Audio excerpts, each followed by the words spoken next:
Okay. This is the July 22nd, 2025 meeting of the Woodstock Community Unit School District Board of Education. Please rise to the Pledge of Allegiance. Flag in the back, or the flag behind us. I pledge allegiance to the flag of the United States of America and to the republic for which it stands, one nation under God, indivisible, with liberty and justice for all. Roll call, please. Dr. Bidwell? Dr. Ferris? Present. Mr. Gilmore? Here. Mr. Headley? Here. Mr. Hubble? Present. Mr. Maselli? Here. Mr. Parisi? Here. Okay, first item of business for our agenda tonight is the public hearing. This is a public hearing on health, life safety amendments for Creekside Middle School external track. What we'll do is we'll give everybody a chance to make any comments they wish to make regarding the replacement or modifications or repairs in the track, and then we'll go from there. So I'm now going to declare the public hearing open and ask, do you want to make any statement about it or talk about it? Yeah, this is a preemptive move because we're going to want to do it, and you know that with everyone this year, we want to get the bid out as soon as possible. So by doing it now, we can the architects work on get a bid out in November, December for next year. Okay. And this is primarily a repair. Yeah. No, it's repair. We're repairing it. Okay. All right. And it needs it. I mean, it's been a while. It's been worn down. It needs it, but yeah, we're excited about it. And you know, by doing this, we can get the front end of it. You know, can the architect obviously follow what we want, but you know, get it done so in November, December we want to bid, have it done right when summer hits. All right. We'll start with public comments. Are there any public comments on the health, life safety amendment for the Creekside Middle School external track? Public comments? Okay, are there any staff comments? Board comments? How do you repair that? We do they'll go through with the crack filling and go over, right? Yeah. Just go. We're pretty nasty. So we can redo it, Matt. Can they just surface it like they do the street? We did that a couple years ago, right? On that track? We did it in Northway. We can do that both of them or not, but oh, not as well. I think it's not okay. I think the thought is this puts it off a couple. We don't want to do two tracks back-to-back years. I think we can do this and get a couple more years out of it. Yeah. And then you'll bring it up for maybe We're going to have to replace it at some point. Yeah. I mean, if the board wants, we can look at replacing it next year. Just in the budget we got, doing two back-to-back years is tough. The condition for it to be replaced at this point, that's the question I have. I don't think we can do about it. Something needs to be done. I mean, no, it's a great question. We think the repair will get us through for a couple of years and then be able to replace it so we're not doing them in back-to-back years. But if you're, I mean, it needs help. I mean, we want to wait the 100%. Well, I just say it was my driveway, I'd be replaced. Yeah. No, the concern I have with it is, so having done this once before with the high school, is as I recall, and what was in the actual amendment itself and the proposal was up to $715,000 for repair. That's what the architect used as a number. They didn't lay out any specific numbers, but they just kind of came up with a number where I saw it in the proposal, which $715,000 is almost what we're paying for the replacement of the track at the high school, or at least what we're doing with the base price. That seems kind of high. My other concern is that, again, we don't have a breakdown. It's $712,500. That's on page 109 of our materials. And yeah, total estimated cost of financial work. We don't know what the work is. And I understand that it may be premature in doing that at this point, but that seems like a lot of money for seal coat. Wait, we wouldn't bring that to you ever for that amount.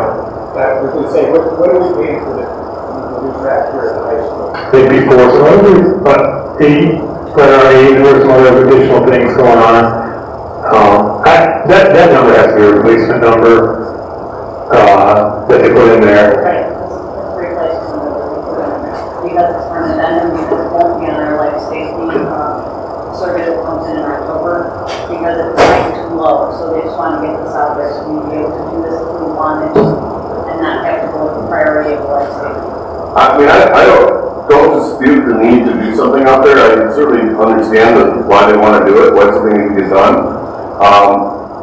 I would be a little concerned if, from what we've just been described to us, at that level, and I'd kind of like to see, at some point, an itemization of what exactly this is going to be, because we've run into this problem before, where we didn't get the itemizations, and then we get, oh, we need to add this, we need to add that, and I want that this time. Okay, we can absolutely, okay. Well, I mean, this just gives us the ability to bring it back to you as a bid. Remember, we'll bring a bid back before we release it to go over with you. And I made this not spoken clear. What I meant is, before I approve actually doing the work, Yeah. I would want to see. 100%, yeah. What we have here. Okay. In terms of going forward, then I certainly understand the. I agree 100%, yeah. Yeah, but we'll even bring back, when we did the work, before we bid it out, we'll bring back a bid so you can see it, and that question's even on the front end there. Just make sure we're in lockstep going forward. What health does is, it's just giving us the ability to use health life safety funds, that's all it is. So it's just letting us use those funds if we have them. It doesn't talk about the bid or anything, so certainly given all the things we've gone through with the other projects, like Dr. Moon said, we bring it back to you, at least be able to look at it, especially the track, because Dr. Ferris, you had some issues with the way the track was, so if we can capture that, certainly we want to do that before we order it. Yeah, this is not to cost anywhere near that. I mean, that track's asphalt. So, and I assume that's what we'll replace it with. Well, you know, that doesn't include the, you know, that surface on top. Doesn't include probably, we won't curb it. There won't be a lot of storm sewer work. It should be minimal compared, even replacement should be just minimal compared to what the track costs. That was a huge undertaking, amount of storm sewer work and, you know, all the other, I mean, this is a small item, a small job. I didn't even see that number when you said that. I'm like, there's no way. You know, when we're talking about just replacing, if repairing it would be minimal, I mean, not much, I don't think. I mean, it's gonna cost some. Even to replace it is, you know, if you went over a couple $100,000, I think that would be maximum. But, yeah, so it's not gonna be huge. But like you said, all we're doing is saying, do we use the funds? That's it, that's the only thing this does, is it tells the state, or it asks the state, if we can use health life safety funds for this project. That's it, it doesn't say how much. Right, and I think we'll be more careful, we have more time this time. Dr. Moll said, so we can get it done, sit down and say, hey, this is what we want. We don't want any change orders. We just want it right. Things like that too, I mean, you know, because sometimes the cost below, right? But the cost of fixing it, if it gets higher than close to the cost of replacing it, then that conversation would be too, because like you said, if it's your driveway and you would be replacing it, not fixing it, I want to give you both those numbers, so you can have, you know, instead of saying, hey, 50 grand of, you know, crack, I don't think it's that high, but, to crack fill and seal it, I would think. Yeah, right, so then whatever the number is, like, bring it to you, say, as opposed to the, $450,000 to asphalt. All right, are there any other comments regarding the health life safety amendment for the Creekside Middle School external track? Or anybody else have anything they want to say about it from the board? Okay, then at this point I will declare the public hearing has occurred and it is now closed. Next on our agenda is our consent agenda. Please take a look at the consent agenda, determine if there's anything you'd like to have pulled. Also, there is a personnel addendum on the desk for you to look at. If you get a chance, we'll start with this. Does any board members wish to have anything pulled from the consent agenda? Okay, whenever everyone's ready, there's a suggested motion. Please remember to include the agenda as part of the motion. Move to waive reading of and approve the consent agenda as permitted in the board agenda, including the July 22nd, 2025 personnel addendum. Motion by Mr. Priest. Do we have a second?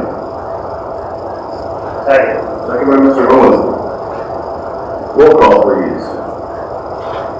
Mr. Parisi? Yes. Mr. Humble? Yes. Dr. Ferris? Yes. Mr. Maselli? Yes. Mr. Henry? Abstain. Mr. Gilmore? Yes.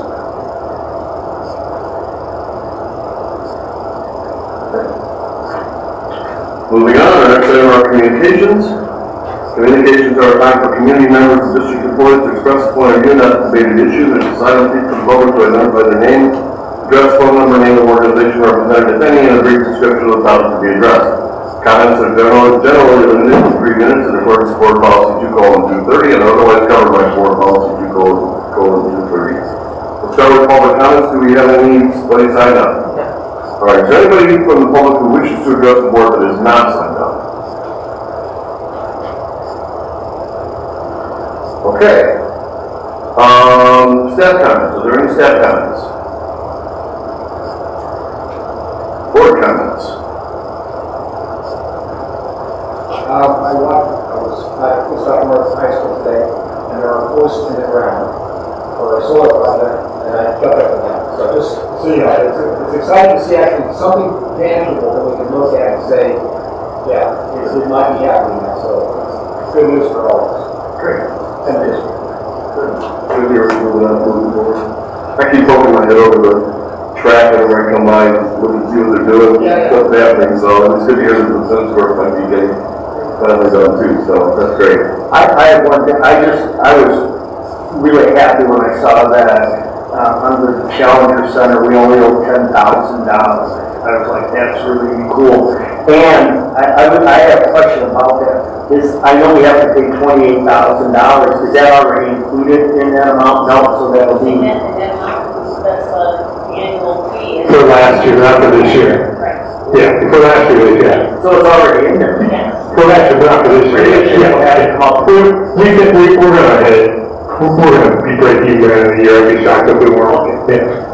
Kid is guaranteed to me. I have. Good news, thanks. All right. If there's no other comments, we'll move into our superintendent's report. Great. Hope all of our students, staff, families are enjoying their summer vacations. This week, hot and middle summer, we're welcoming back our 9.5 and 10-month staff.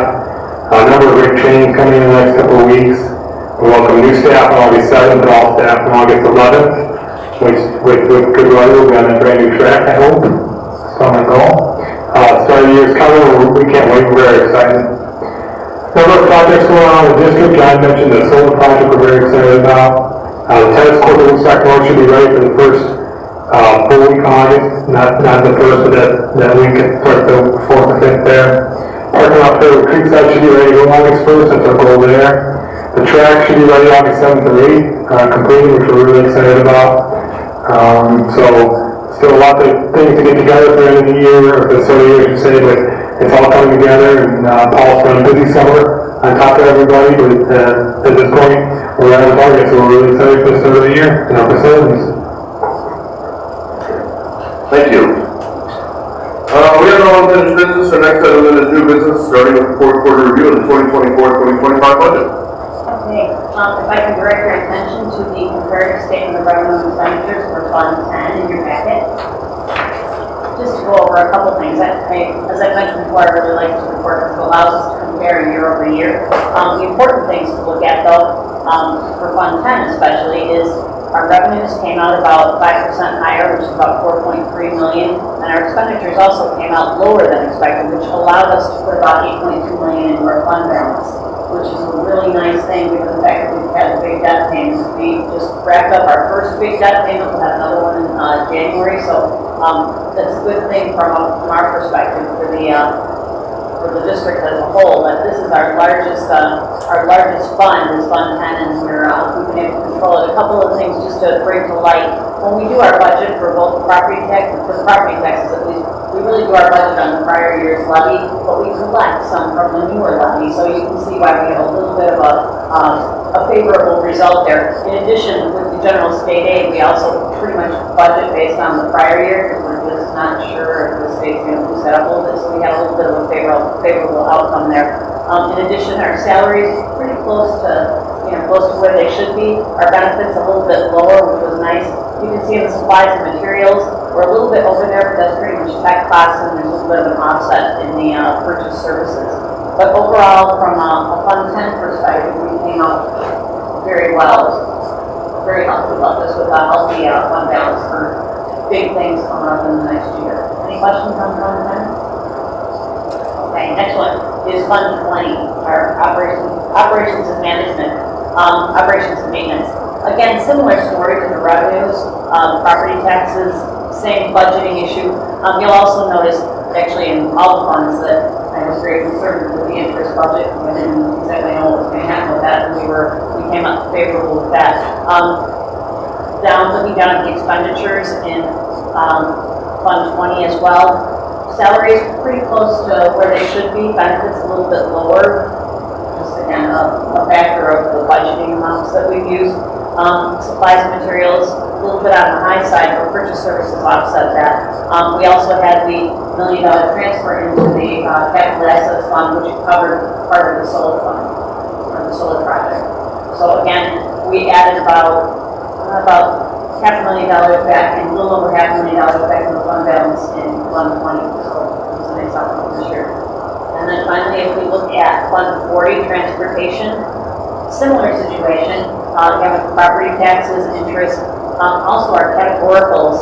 You know, with the transportation claim, you try to be able to be conservative with that just based on what the feedback is from the state. But again, we were lucky to have a little bit of an uptick in that as well. And we were also able to manage our expenses in that area as well. So we do try to spend down the transportation fund a little bit, spend down that fund balance. We're doing it little by little, but nonetheless, we still came out about $500,000 positive in that as well. So overall, for our large operating funds this fiscal year, we ended up with, in a good situation. We put some money into the fund balance, which will help us with some of the big expenditures that we've got coming up. Any questions? I don't know, quick run through any questions on any of that? Any questions pertaining to are you finished with the review? Yeah. Okay. Any questions pertaining to the review of the 2024-2025 budget?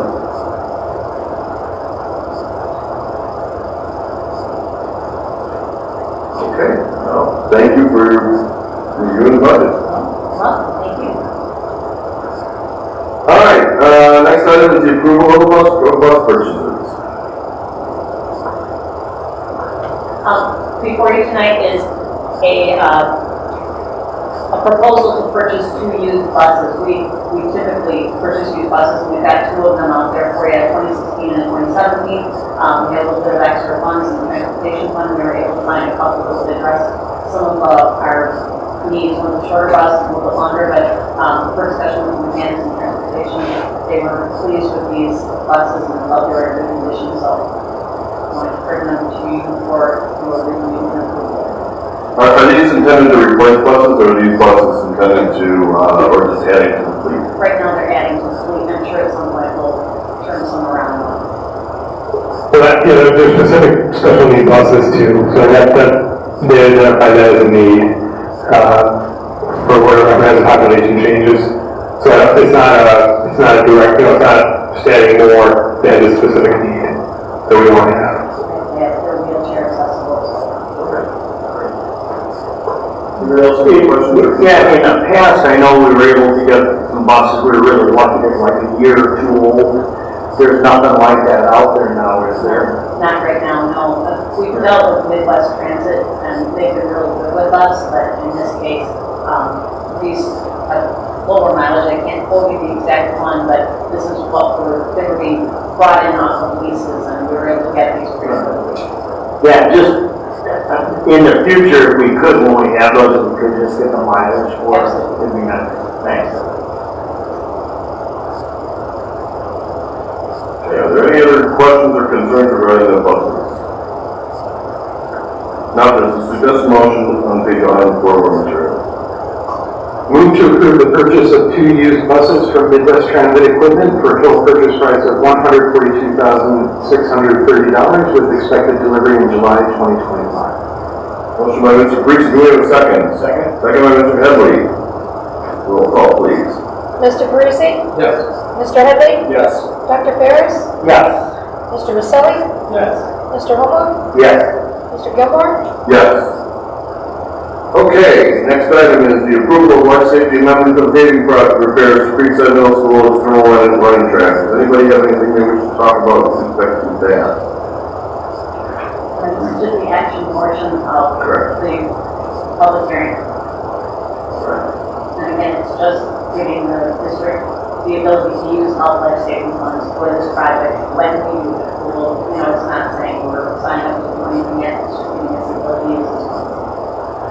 Okay, is there any further discussion? We had quite a bit with the, in the public hearing, so does anybody else have anything else they want to say about this?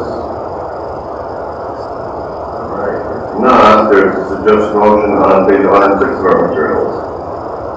Move to approve the attached resolution of board required documentation to ISDE authorizing use of health safety funds to repair the external running track at Creekside Middle School. Second. Motion by Mr. Holman, seconded by Mr. Parisi. Roll call, please. Mr. Holman? Yes. Mr. Parisi? Yes. Mr. Headley? Yes. Mr. Maselli? Yes. Dr. Ferris? Yes. Mr. Gilmore? Yes. Okay, and then our final item is the approval of policy revisions to renumber policy and adopt a new policy for a first reading.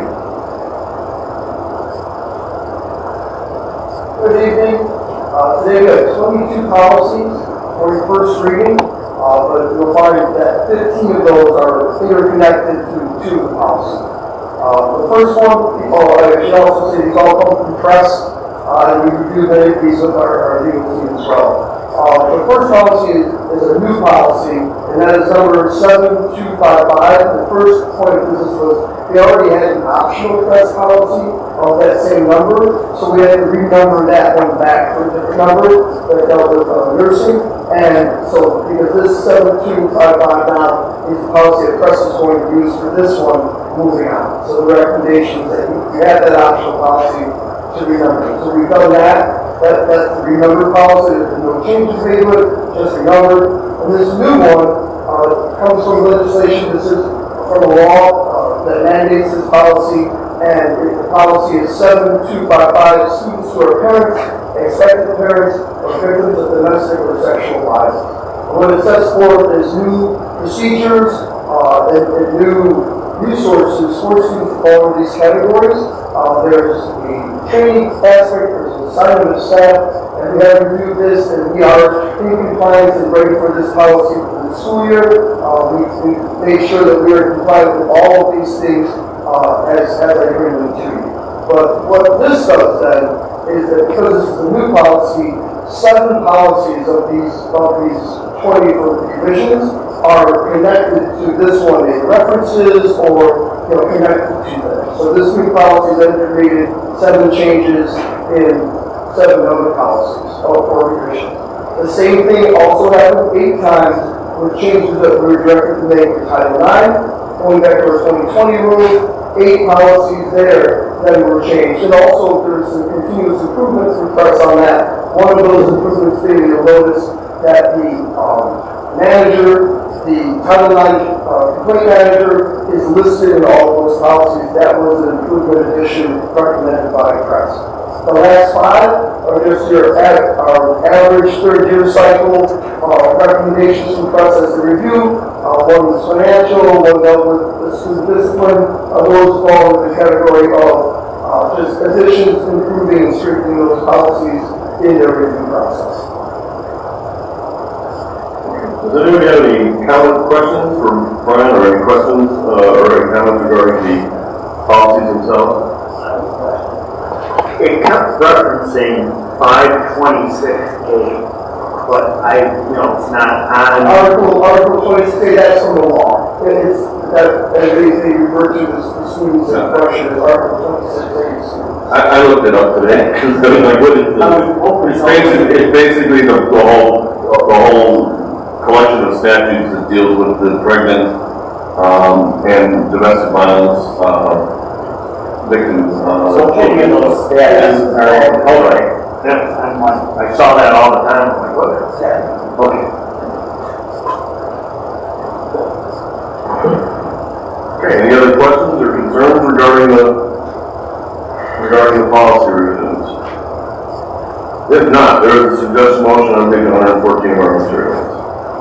Move to approve the recommended revisions to policy 2260, 2265, 415, 480, 510, 520, 5100, 6150, 710, 720, 760, 770, 7180, 7185, 7190, 7200, 7210, 7250, 7270, and 7310, renumbering the policy 7255 to 7265, and adoption of a new policy 7255 for first reading. Well done. Second. Awesome. And motion by Mr. Holman, seconded by Dr. Ferris. Yeah. Roll call, please. Mr. Holman? Yes. Dr. Ferris? Yes. Mr. Maselli? Yes. Mr. Parisi? No. Mr. Headley? Yes. Mr. Gilmore? Yes. Okay, that's all of our new business. Do we have any committee reports? Have any committees met, or have any committees have anything to report since our last meeting? All right, then our last item is the closed session. It's approval of going to closed session for the purposes of discussing. Does anyone want to make a motion, or can we do it? The employment compensation, discipline, performance, or dismissal of specific employees of the district or legal counsel for the district, including hearing testimony on a complaint lodged against an employee or against legal counsel for the district to determine its validity. Second. Motion by Mr. Holman, seconded by Mr. Parisi. Roll call, please. Mr. Holman? Yes. Mr. Parisi? Yes. Mr. Maselli? Yes. Mr. Headley? Yes. Dr. Ferris? Yes. Mr. Gilmore? Yes. Okay, we're in closed session.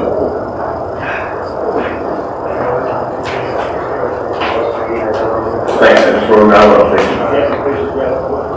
Yeah.